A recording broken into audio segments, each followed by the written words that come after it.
Hey, so Banjo-Tooie's kicking my ass. So until I'm able to finish that game, here's a different review. Enjoy. I figured I'd talk about the original Crash Bandicoot Trilogy by Naughty Dog. I'm compiling all of them into one review because I don't have much to say about them since I'm not as attached to these games as I know that several other people are. So yeah, sit back and enjoy watching me talk about the first 3 Crash Bandicoot games. Also, Wrath of Cortex and Twinsanity are getting their own reviews later. With all that said, let's start this review with...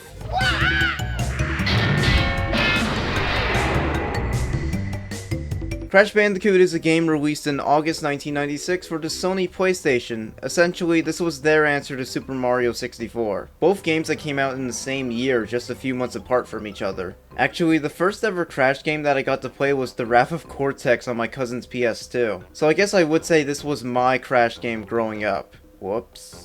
I do briefly remember another family member booting up and playing the original Crash Bandicoot for a little while. Apart from these occurrences, I never played Crash 1 until I decided to give it a shot via an emulator around the mid-2010s. Crash 1 is a very odd game for me, being honest. There are parts in it I do like, but there's also a lot of issues that I have with it, mainly with the 100%ing the game part. The plot involves an evil scientist named Dr. Neo Cortex who's working on an animal experiment that ends up going horribly wrong and ends with the experiment escaping through the window. This experiment is, obviously, Crash Bandicoot. However, upon escaping, Crash realizes he has to work his way back to Cortex's castle because his girlfriend, Tana, is being held captive by Cortex. Wait, did Cortex create Tana too? Where did Tana come from? Oh, who cares? We probably don't want to know the answer to that. So Crash heads off on his adventure to save Tana, and that's pretty much it. Crash saves Tana in both the good and bad endings, so yeah. The plot of Crash 1 is basic as hell, though it's probably a limiting factor from this game's pretty short-looking budget, but it works for what it's trying to do. The voice acting is also pretty low quality. Everyone's voiced by the same guy, Brendan O'Brien, whose Cortex voice sounds like he's talking from the inside of a shoe, as one of my friends perfectly put it. We're not quite at that point where these games are going to be blessed by Clancy Brown voicing Cortex just yet. If anything, Brendan's Crash voice is absolutely iconic, which is impressive for a character that doesn't really have any dialogue. Brendan is definitely my favorite Crash voice, and even after he stopped voicing the character in the mid-2000s, his voice clips would still be used in a few games until Jess Arnell took over the role in the future games. That original "whoa" will echo in my brain forever.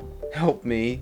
Moving on to the gameplay, Crash 1 is a linear platformer. Every level is just about designed in a similar fashion. You run down these long corridors, and as you continue on through the game, it gets progressively harder. The controls are alright. You control Crash using the D-pad, and you can do a spin attack using the square button. This is the only attack you have in the game, by the way. What can kinda kill this game for a lot of people is the lack of analog controls. Then again, I'd argue that Crash 1 and even Crash 2 were both being designed with a D-pad in mind. So playing with an analog stick would actually probably cause a few more issues with its more precise jumps and other things. The levels in Crash 1 are pretty limited in terms of visuals. The game takes place on 3 different islands, and most of the levels have similar themes. Sometimes you're in a tropical beach area, other times you're in the ruins outside, or indoors with the level shrouded in darkness. Being honest, I actually don't mind the limited amount of themes in the game. If anything, it helps build up the atmosphere a whole lot better. It can genuinely feel like you're on this crazy adventure going through these exotic themed locations. Graphically, it's aged the worst out of the Crash trilogy, but I'd still say I kind of like the look of the first Crash game.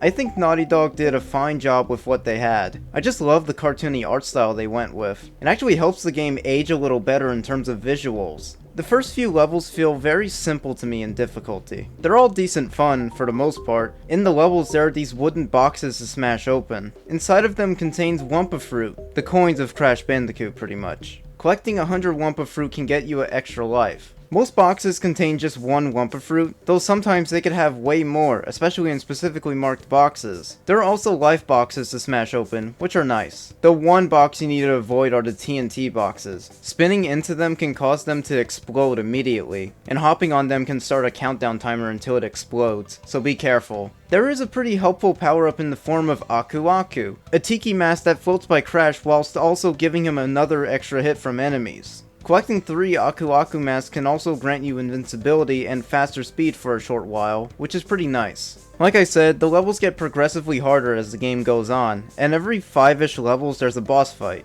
The boss fights are all pretty easy. Like, everyone here is just pathetic to fight against. Even Cortex is easy as hell, and he's the final boss. Jesus, this is way too easy. Though that's not to say this is all the game has to offer. There's a 100% award to go after, and going after it in Crash 1 is an absolute nightmare. You can win a box gem by smashing every box in the level, and the difficulty for that can range from, that was alright, to Jesus Christ, I don't want to do that ever again. And you can't die while doing this. So yeah, I didn't bother doing that for this version of the game, or the other two games for that matter. I did 100% the first Crash on the Insane Trilogy, mainly since it fixes the don't die issue where you only need to not die getting the colored gems as opposed to every gem. Still though, Crash 1 is a pain in the ass to get 100% complete. And I really don't recommend it, so up to you if you really want to do this on the original PS1 version. But good job on managing to do just that, Kadicarus, if you're watching this review for some reason. To sum it up, Crash Bandicoot as a whole is okay. I do like it, but there's definitely a lot here that hasn't really aged too well with time. It's important for what it started, but it's definitely aged poorly in terms of its difficulty in the later levels, and 100%ing the game is complete bullshit. Still, the graphics do look nice for early PS1, and I do genuinely enjoy playing this game whenever I do revisit it. Oh yeah, that's one last thing I didn't mention, the music. It's okay in this game, but it's very suppressed. Not really something I'd listen to on its own. With the exception of maybe Boulders, I love that track. So check out Crash 1 if you're at all interested, but to be honest, I'd probably recommend getting the Insane Trilogy version done first. Or maybe play the sequels first, whichever seems good to you. Speaking of which...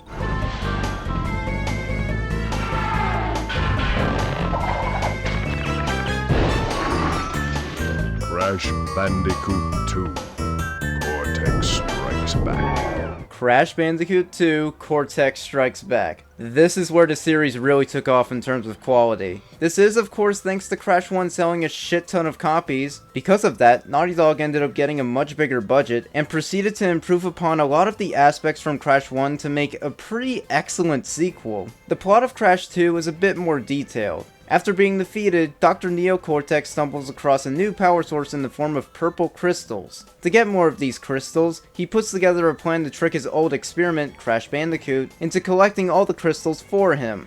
Obviously, Crash figures out that this is a trick thanks to his sister Coco, a new character introduced in this game, so Crash decides to turn things around and easily defeats Cortex once again. The end. In the good ending, we see the Cortex Vortex get blasted out of space and onto... Earth?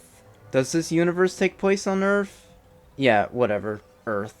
Welcome to Earth! The plot of Crash 2 is delightfully more diverse and I find it really enjoyable. What helps this game a lot more is the improved cutscenes and voice acting. We still have Brendan O'Brien voicing Crash and new character Ingen. However, we are graced with the amazing Clancy Brown voicing Dr. Neo Cortex, who does an outstandingly good job. He's easily the best voice for Cortex. I love you, Lex Lang, but Clancy will always be Cortex, bar none. And there's also Vicky Winters voicing Coco. She does a good job too. The cutscenes are also really well done and fun to watch, and they're pretty impressive to look at for 1997. You didn't see too many games with this well animated cutscenes, it's almost like a cartoon show. Moving on to the gameplay, oh my lordy, this was greatly improved upon too. Crash still has the spin attack, but he also was given a few more moves, like a body slam and a slide. Both are really useful. Apparently, some versions of Crash 2 had analog control, which is pretty interesting. However, when the game was released on the PlayStation Network, the original D-pad only version was used. This is the only version of the game I could get, so I couldn't get to play this using the later implemented analog controls. But even judging the game from using a D-pad to play, the controls here are incredibly precise and just about perfect.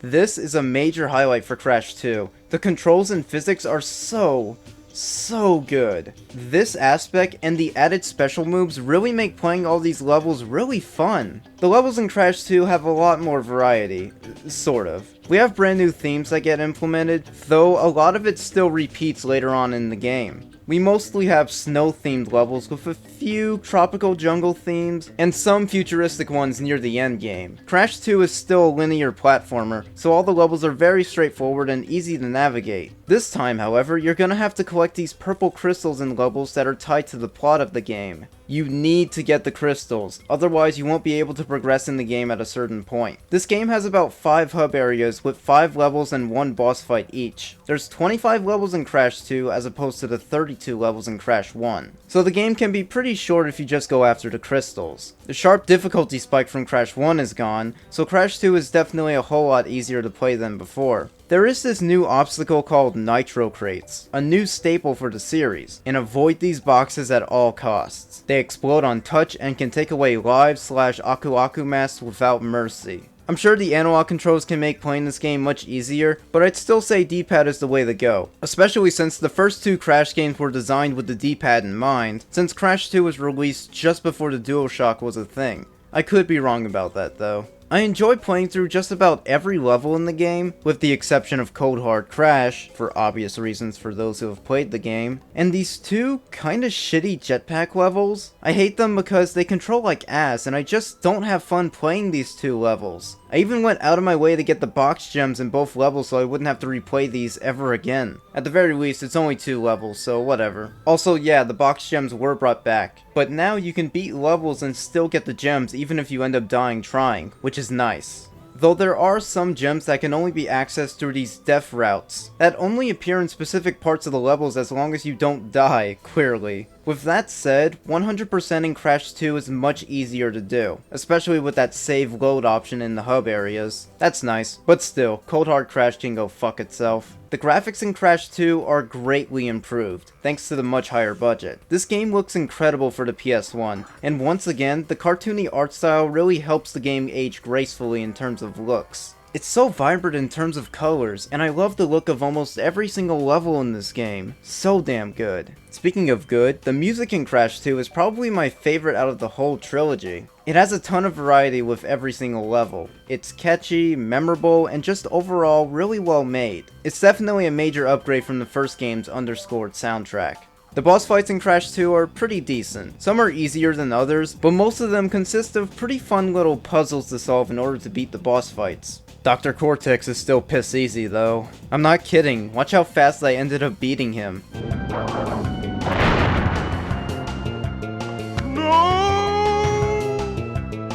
haven't seen the last of me, Crash Bandicoot!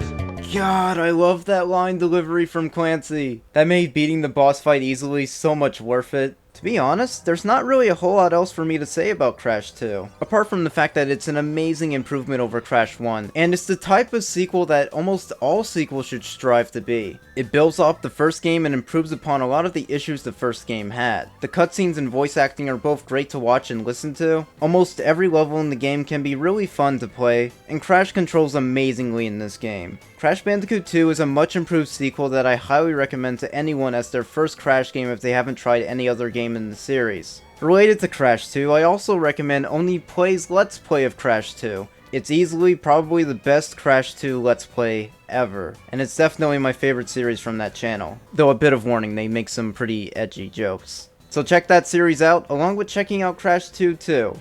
Buy it. Sony Computer Entertainment America presents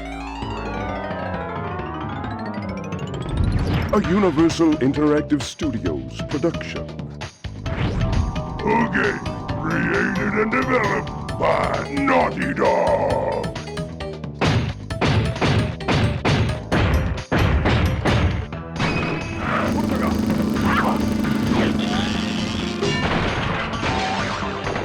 Crash Bandicoot Warped. Now this is what I'm talking about. Jumping the gun for a bit, I think Crash Warped is my favorite of the trilogy. Being honest, it's still sorta tied with Crash 2, but it's slightly better thanks to one aspect that I really like about the game that I'll get to in a moment. The game starts out with the Cortex Vortex crashing onto this temple ruins, which results in the release of a great evil, Uka Uka. Uka Uka is free. No, it cannot be. If you turned on the TV news and the news broadcaster said Uka Uka's free. Uka Uka is basically the opposite Aku Aku. His name's even backwards. Clever. Uka Uka scolds Cortex for his past failures at defeating Crash, so he recruited a new villain to go after Crash and company. This character is Trophy, who has time travel powers, which is how Crash ends up going on a world tour around the world of space and time, I guess? Obviously, Crash defeats Cortex and every other villain, with the bad ending showing Uka Uka actually challenging the audience to 100% the game. The good ending has Cortex, Uka Uka, and Trophy getting sent back to the Stone Age as babies, who then fight over Uka Uka. That's a pretty humorous way to end the trilogy. The plot for Crash Warped is very entertaining, just like Crash 2. The voice acting from everyone is really well done, and this is probably my favorite game to have Clancy Brown as Cortex. He does such a good job. And the cutscenes are also greatly improved upon with this game's slightly higher budget from Crash 2. I think it would have been interesting to see where Naughty Dog would have developed the story arcs for these games past Warped instead of what we ended up getting later on. But I guess for what we do have, this is pretty well done. Another thing that's well done is the gameplay. Hey, segues. For the first time ever, Crash Bandicoot has been given analog controls. Thank you, DualShock. So Crash can walk now. How incredible. Not only that, the controller vibrates at certain parts of the game, like when TNT or nitro crates explode. Cool. What an incredible advancement in gaming technology. One major aspect in Crash 3 that I think makes it slightly better than Crash 2 are the upgrades. Every time you beat a boss fight, you unlock a new ability to use in levels, which I think makes playing the game more fun. You can get a Wumpa Bazooka, a double jump, a heavier body slam. Yeah, some moves are better than others, but I love the idea of incorporating new moves. It was definitely a good direction to go in for the third game in the series. The levels in Crash Warped are about as fun as Crash 2, but I feel they're way more interconnected with their designs. It's still linear hallways, though some levels have differing pathways that depend on how you approach the game. I'd imagine by this point, Naughty Dog was trying really hard to make these levels more diverse and unique, which probably explains why this ended up being their last platformer game they did with Crash. I think they did an alright job. I still have a lot of fun collecting Wumpa fruits and breaking boxes. Not too huge on the swimming levels, but hey, they control really well, so there's that. There are different types of levels to play though. There are vehicle stages, which are kind of a mixed bag to me. The motorcycle ones are okay, but the one thing I really wish they all had was a simple reset option after failing a race. Heck, just putting one in the pause menu would have been good enough. It's kind of tedious having to re-enter the level over and over again to try again at winning the crystal or getting the box gem. There's also these plane levels, which are easily the worst levels in the game. I hate how the enemy's AI can land hits on you really easily, and also cause you to get knocked out the sky really fast. It can be pretty frustrating, though that mainly refers to the second flying level. We don't just get to play as Crash in this game, we also get to play as his sister, Coco. Coco gets a few levels in Crash Warped. She has a few relatively fun levels where you're riding a tiger and dashing through boxes and enemies pretty quickly. I love these levels, they're pretty fast paced and a lot of fun for me. Coco also gets one flying level, but it's thankfully way easier than the one that Crash ends up getting later on, which is okay. Coco also gets these jet ski levels, which are alright, as long as you're not going for the box gem. On their own, they're decently fun, and I love how the controller's vibrating constantly while you're playing them, but you're required to be much more precise in these levels whenever it comes to breaking boxes. So be aware if you're trying to 100% this game. Despite these levels, I'd probably go as far to say that Crash Warped is the easiest out of the PS1 trilogy to 100%. And it really does seem like Naughty Dog intentionally made sure the game could be easy to complete. It has the same number of levels as Crash 2, but most of the levels here are much shorter than the ones that were seen in the last game. Crash Warped still has fun levels, but I can imagine it could be pretty disappointing for most people how Crash 3 ends up being the shortest game in the series, and as a result, kind of an underwhelming finale to the trilogy. I think it's fine, but I can understand why some people wouldn't like this game too much. The boss fights are easy. Surprise, surprise. Every boss fight can be incredibly easy to figure out and take down. And yes, even Cortex's final battle is easy to complete. I kinda wish the 100% award came with a newer, more difficult boss fight. I think that would have made getting everything more worth it. Like, this is the finale. You might as well go all out for it.